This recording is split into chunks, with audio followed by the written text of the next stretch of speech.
Hello, welcome back to Galactic Confused, and we recently watched the movie Wild Robot.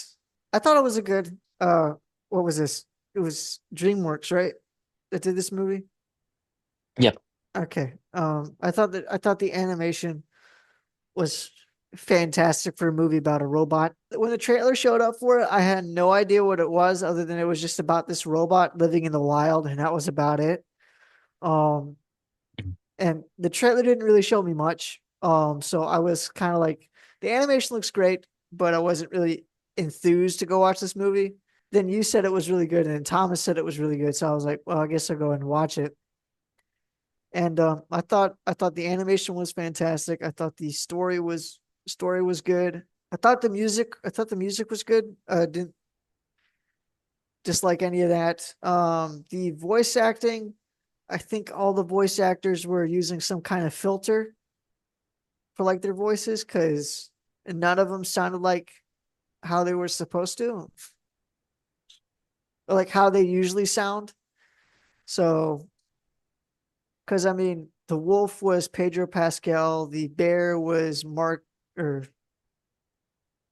Mark Hamill, and the Yep. robot was the Black Panther's girlfriend in the Black Panther movies. So hmm I mean, like you could, for the robot, you kind of find the voice, but it was like underneath a filter, and it was like through a filter, and I think that's where all Yeah. of them work. Because for like the Pedro Pascal, I couldn't tell, and usually you can tell with his voice, and same with Mark Hamill. I could tell. Not with Mark Hamill, but I also can't tell Mark Hamill when he's doing the Joker. I just know that is his Joker. I think it's just an example of getting actual talented voice actors and not just like Chris Pratt. Yeah. Well, I mean, I mean, granted, I do think some of them definitely were put through a filter, especially like the robots. yeah, Um, I could hear Pedro Pascal. I couldn't. I really couldn't. But I also haven't seen him in a lot of stuff, so that might be why. Well, I haven't seen him in a lot of stuff besides the Mandalorian, where he's also speaking through a helmet filter for most of hmm this stuff. So I thought the story was good. I thought a lot of the um stuff was good. Thought the animation was fantastic. I don't I I don't know if this was kind of like portrayed as like being like a kid film in the trailer, but it's not. It's not It's a within the family first. film, but It's it's I I would would say not it's call this like a kids movie. yeah. It's definitely like I could say this is a family film, but I wouldn't say this is like a film for toddlers, considering what happens in like the first 5 minutes of the movie. All the death and I carnage. I was thinking, oh, is I this Venom wish I knew that 3? before taking both my 5 and 7-year-old younger Yeah, siblings. yeah. I was like, yeah, that thought occurred to me. I was like, oh no, Andrew's taking his younger brother and sister to go see this movie. Oh, that Yep, must have been fun. my sister had a hard time with the movie. My brother was fine. My sister had a hard time, but it was also very and she's an emotional person, Yeah, and so it made her sad, and she couldn't understand it. understandable. Because like it happens within like the first 5-ish minutes. Yeah, it's intense. Yeah, it gets that happens like right in up front. It doesn't happen much afterwards, like save like a couple instances. And I think even later on it happens off screen for one for like the latest one. But yeah, for the rest of the instances after like maybe that first 30 minutes of absolute carnage and death, it kind of no longer exists for the most part. Um, I thought it was good. Uh got no real complaints. Besides the way that I think wish it was better conveyed that this is not like a kids movie, because it could definitely be seen as being a kids movie, with especially with the animation, the way that the trailer was done, showing like how to train your from the creators of How to Train Your Dragon, something that's a yeah. kids film. I think that could have been better done, but that's more so a trailer aspect than a movie aspect. That could have been done better to prepare the audience for like what was to be this film. But I think it was. I thought it was good. So I'm gonna give this. I'll give this an 8 out of 10. Can't really say I hated much of anything about it. No explanations given to why they are in that scenario, but you can kind of guesstimate as to why, and it's up to the viewer's discretion, from what I can assume. Like they didn't ever really say as to why they're in like that. I guess fast future Earth and that whole scenario, like why it is the way it is. But Oh, yeah, yeah, yeah. so I'm guessing that's up to the viewer's discretion as to how that came to be. But yeah, I'll give it an 8 out of 10.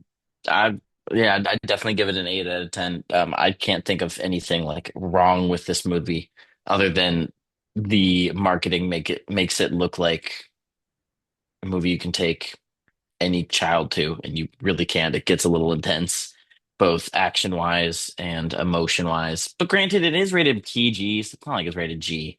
But Yeah. yeah, it's good. DreamWorks needed a hit after Kung Fu Panda 4. Um, so I'm very glad that they came back out with this. The only reason it's like an 8 is just because it's kind of overshadowed by like Kung Fu Panda 1, Shrek, How to Train Your Dragon 1. Like those are like pillars of DreamWorks. And the only thing is I guess this one hasn't existed for a long enough time to be a classic, but it is one of the better animated movies that I've seen within the past year, Yeah. at least new ones.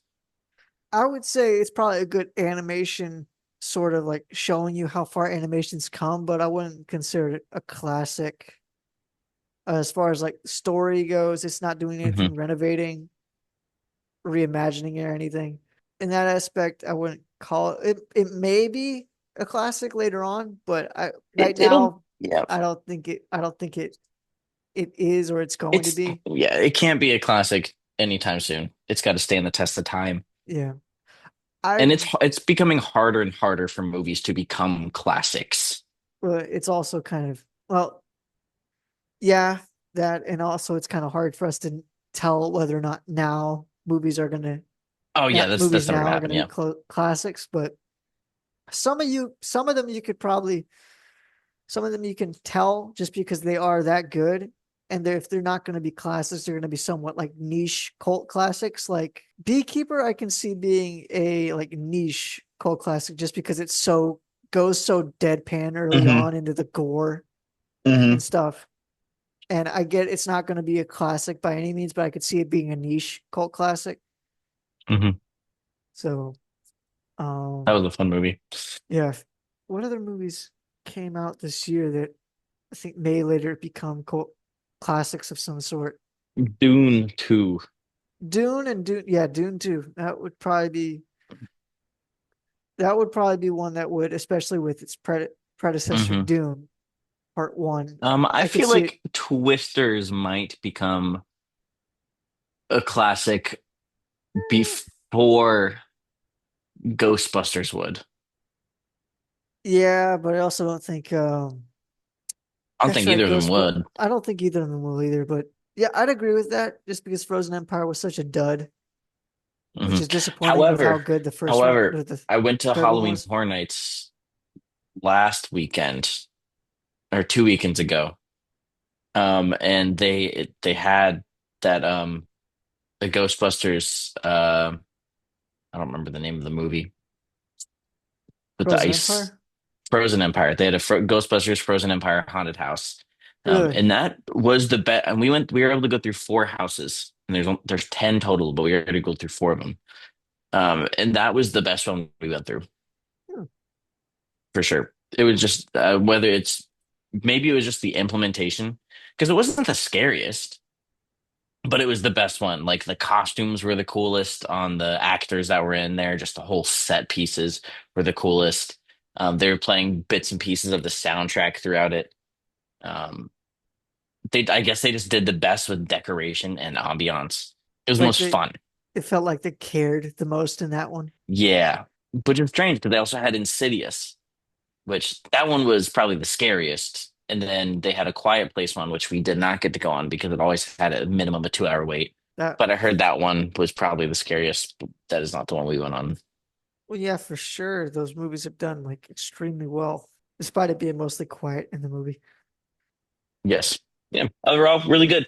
The emotional tones of this movie were very strong. There wasn't really a point in the movie that I was like bawling or wanting to sob, but there were sprinkled several parts of the movie where like it got me choked up, or my little sister was sobbing, or my little brother was getting like teary-eyed. He mentioned afterwards. So instead of having one big emotional climax, it had little bits and scenes throughout it that made you go, "Oh, Yeah, wow." And I heard a statement that even though that this is like a family movie or a kids movie or an animated DreamWorks movie, this movie is really more for the parents than anything. yeah, yeah. Well, That's what it is. It's all about what it means to be a parent. and you can kind of also say for like teenagers or people that are growing up, Hmm. looking back, either one of those. So more so for the Yeah. older, or adult audiences. But I'd say the same thing about the Inside Out movies. I would not call those kid movies. eh,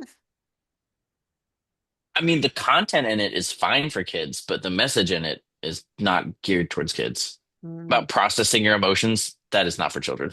I don't know about now.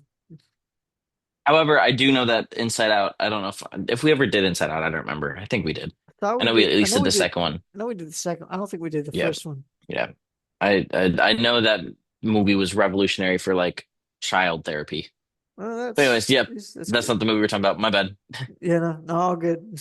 The Wild Robot, I was excited for it, but I didn't expect much. And then I started seeing that it was getting pretty good reviews, and I was like, oh, okay. And then I saw the cast, and I was like, oh, okay. And then I watched it, and I was like, oh, wow, that was better than Kung Fu Panda 4. Wow. Yeah, all I saw was the animation. I was like, wow, that looks good, but I got nothing from the plot on the trailer. I got nothing Yeah. about it. And I was like, well, nothing really entices me to go see this. So I'll either wait for it, or if it's one of the movies that we review, I'll watch it. But there's nothing Mhm. enticing me to go and like watch that movie. Thank you, everybody, for coming along with us for Galactic Reviews for this kind of one-off, unplanned episode. It's just happened to be a movie that we both saw. But yeah, stay tuned for whatever we come up with to watch. Um, Yeah, and make sure you like, make sure you subscribe. If you enjoy our content, make sure you let us know. If you don't, make sure you let us know, but nicely. I'm fragile. If you have anything you would want us to talk about and hear our thoughts on, please let us know. Anyways, we'll see you next time.